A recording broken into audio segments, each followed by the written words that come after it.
Hello good morning students. இன்றைக்கி நம்ம பார்க்க வேண்டியது என்ன அப்படின்னு பார்த்தீங்கன்னா ஜுவாலஜியில் 9th lesson application of biotechnology oriented application oriented in biotechnology. So very interesting topic. The chapter outlines are application in medicine, gene therapy, stem cell therapy, molecular diagnostics, transgenic animals, biological products and their uses, animal cloning, ethical issues. Okay, here now we pass on to the introduction and what is rDNA technology and some of the concept you have to study. Okay, அது DNA rDNA technology அப்படின்னா ஒன்றும் இல்லை, ஒரு உயிரினத்தில் இருக்கக்கூடிய டிஎன்ஏவை வெளியே எடுத்து அதை bacteria செல்லுக்குள்ளே நுழைச்சி அந்த பாக்டீரியா செல்லுக்குள்ளே இருக்கக்கூடிய பிளாஸ்மிடுக்குள்ளே நுழைச்சி பாக்டீரியா பிளாஸ்மிடை திரும்ப பாக்டீரியா செல்லுக்குள்ளேயே நுழைச்சி அதை ஒரு உயிரினத்துக்குள்ளே நம்ம நுழைச்சோம்னா அந்த பாக்டீரியா அதனுடைய செல்லை உற்பத்தி செய்கிற மாதிரி இருக்கும். அதை தான் நம்ம என்னென்னு சொல்லலாம்னா ஆர்டிஎன்ஏ ரீகாம்பினன்ட் டிஎன்ஏ அப்படின்னு சொல்லலாம். ரீகாம்பினேஷன் மறு இணைவு அப்படின்னு சொல்லலாம்.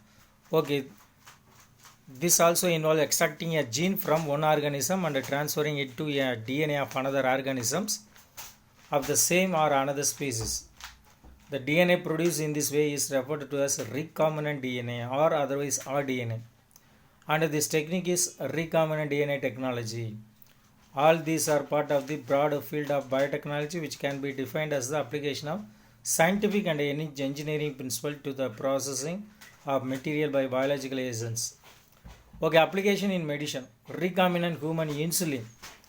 In an insulin production, the biotechnology or recombinant DNA is very useful. In an human insulin is synthesized by the beta cells of islets of Langerhans in the pancreas. It is formed of 51 amino acids which are arranged in two polypeptide chains A and B. A சங்கிலி B சங்கிலி அப்படின்னு சொல்லக்கூடிய ரெண்டு சங்கிலியிலையும் இணைஞ்சு காணப்படக்கூடும். பேன்க்ரியாஸில் கணை செல்களில் இருக்கக்கூடிய லாங்கர்கான் செட்டுகளில் இருக்கக்கூடிய பீட்டா செல்கள் தான் இன்சுலினை உற்பத்தி செய்யுது. The polypeptide chain A has 21 amino acids while the polypeptide chain B has 30 amino acids. இதில் A chain பார்த்தீங்கன்னா 21 அமினோ ஆசிடும் B chain 30 அமினோ ஆசிட் கொண்டு இருக்கும். Both A and B chains are attached together by a disulfide bonds. இது ரெண்டும் disulfide bondsனால் இணைக்கப்பட்டிருக்கு. Insulin controls the level of glucose in blood. It facilitates the cellular uptake and utilization of glucose for the release of energy.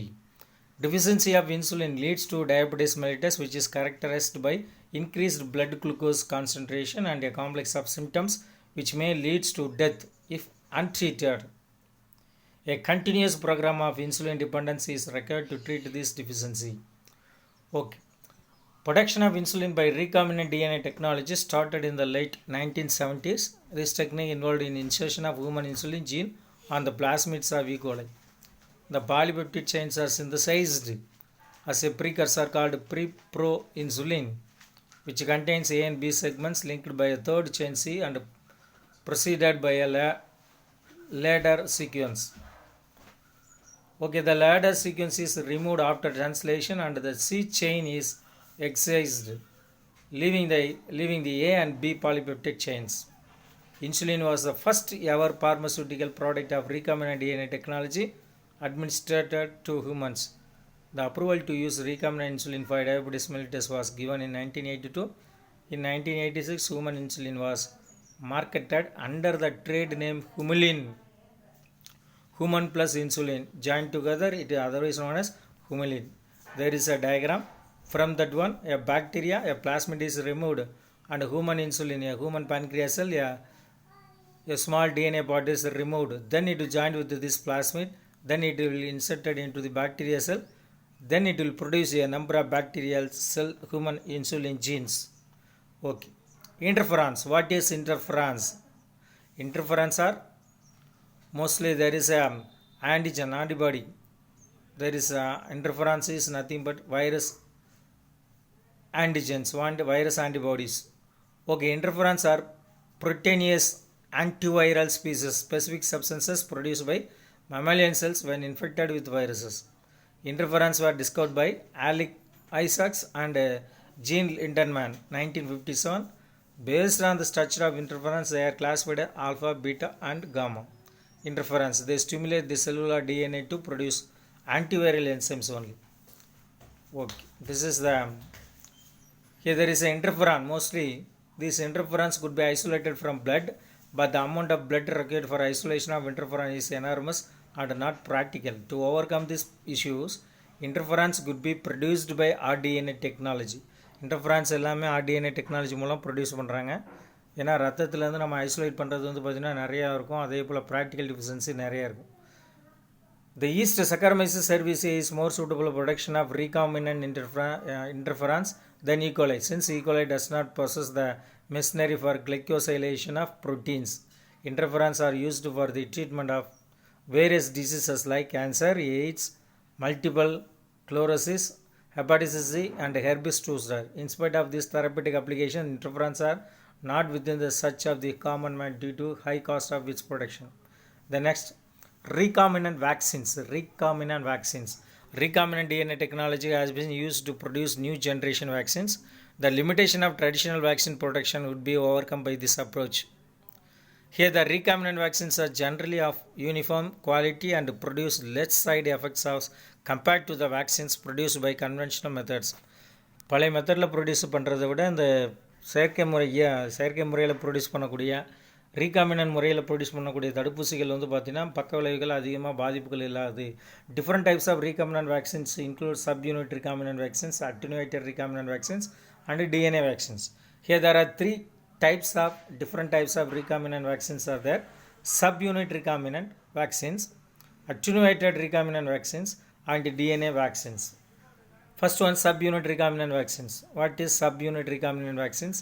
Here there is a components of a pathogenic organisms rather than the whole organisms are called subunit vaccine.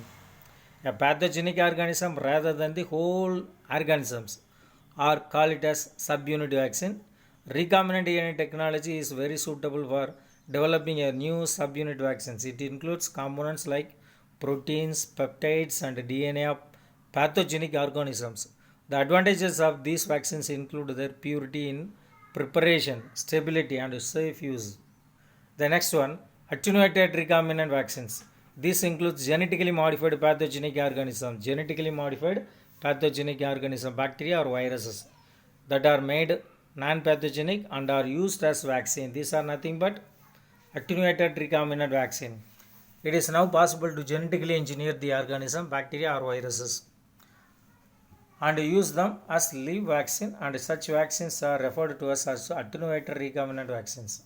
Okay, DNA vaccine. Next one, DNA vaccine. The third one, genetic immunization by using DNA vaccine.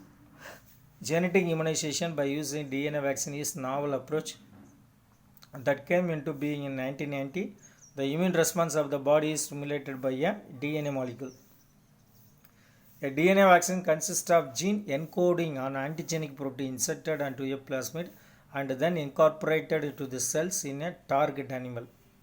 DNA instructs the cells to make antigenic molecules which are displayed on its surfaces. This would evoke an antibody response to the free-floating antigen secreted by the cells. This DNA vaccine cannot cause the disease as it contains only a copy of few of its genes only. Okay, DNA vaccines are relatively easy and inexpensive to design and produce. Okay, these are the three type of vaccines are there. Okay. Next one, gene therapy. What do you mean by gene therapy? With the help of gene alteration or gene modification, that is known as gene therapy, the treatment of gene. If a person is born with the hereditary disease, can you corrective therapy be given for such diseases? Yes, this can be done by a progress known as gene therapy. This process involves the transfer of a normal gene into a person cells that carries one or more mutant cells alleles. Expression of normal gene in the person result in a functional gene product whose action produces a normal phenotype. Delivery of the normal gene is accomplished by using a vector only. The main thrust of gene therapy has been directed at correcting single gene mutation, as in cystic fibrosis and hemophilia. At present, most genetic diseases have no effective treatment, and so gene therapy could offer hope for many people. There are two strategies involved in gene therapy, namely gene augmentation therapy, which involves insertion of DNA into the genome to replace the missing gene. Insertion of DNA into the genome to replace the missing gene product and gene inhibition therapy product. The next one is gene inhibition therapy, which involves insertion of the antisense gene, which involves insertion of antisense genes with inhibits the expression of dominant genes. It involves expression of dominant genes. The two approaches to achieve gene therapy are somatic cell and germ-line gene therapy. Two approaches of achieve gene therapy are somatic cell and germ-line gene therapy. Somatic cell gene therapy involves the insertion of fully functional and expressional gene into a target somatic cells to correct a genetic diseases permanently, whereas germline therapy involves the introduction of gene DNA into germ cells, which is passed on to successive generation. Okay, gene therapy involves isolation of specific genes, and making its copy and inserting them into a target cells to make the desired proteins. Gene therapy அப்படின்னா ஒரு குறிப்பிட்ட DNA கண்டுபிடிச்சி அதை வந்து நிறைய copies இருக்கிற மாதிரி ஒரு டார்கெட் செல்லுக்குள்ளே நம்ம நுழைச்சி வைக்கிறது, ப்ரோட்டீன் வந்து அதிகளவு உற்பத்தி செய்யும். It is absolutely essential for gene therapists to ensure that the gene is harmless to the patient and is approximately express that த body's immune system does not react to the foreign proteins produced by the new genes. The next we pass on to stem cell theory. Stem cells are undifferentiated cells found in most of the multicellular animals. Undifferentiated cells found in most of the multicellular animals. These cells are maintained their undifferentiated state even after undergoing numerous mitotic division. Stem cell research has the potential to revolutionize the future of medicine with the ability to regenerate damaged and diseased organisms. Stem cells are capable of self-renewal and exhibit cellular potential. Stem cells can differentiate into all types of cells that are derived from any of the three germ layers, ectoderm, endoderm and mesoderm. Okay, differentiate between the somatic cell therapy and germ-line gene therapy. Somatic cell and germ-line gene therapy. Therapeutic genes transferred into the somatic cells. Here, genes transferred into the germ cells only. Introduction of genes into bone marrow cells, blood cells, skin cells, etc. Genes introduced into eggs and sperms will not be inherited in later generation, heritable and passed on the later generation. Okay, this is the diagram is there. Here how the somatic cells or otherwise how the process of gene therapy is occurred in human beings. In mammals there are two main types of stem cells are there, embryonic stem cells and also adult stem cells, ESLs. Embryonic stem cells, adult stem cells. ESLs that is nothing but embryonic stem cells, pluripotent and can produce these three primary germ layers, ectoderm, mesoderm and endoderm. Embryonic stem cells are multipotent stem cells that can differentiated into number of types of cells. ESLs are embryonic cells isolated from the epiblast tissue of inner cell mass of a blastocyte.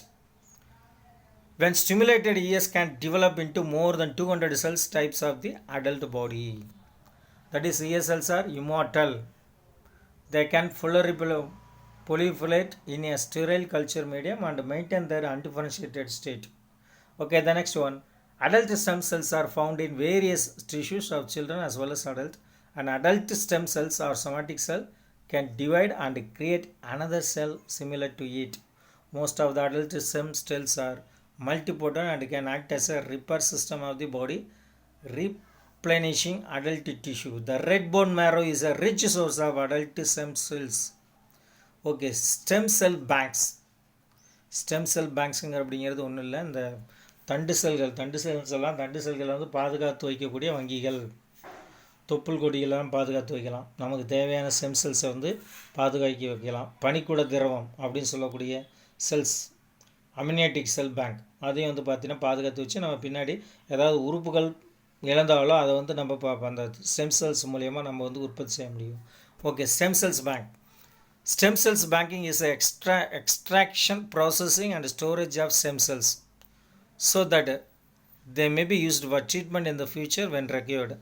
Amniotic cell bank is a facility that stores stem cells derived from amniotic fluid for future use.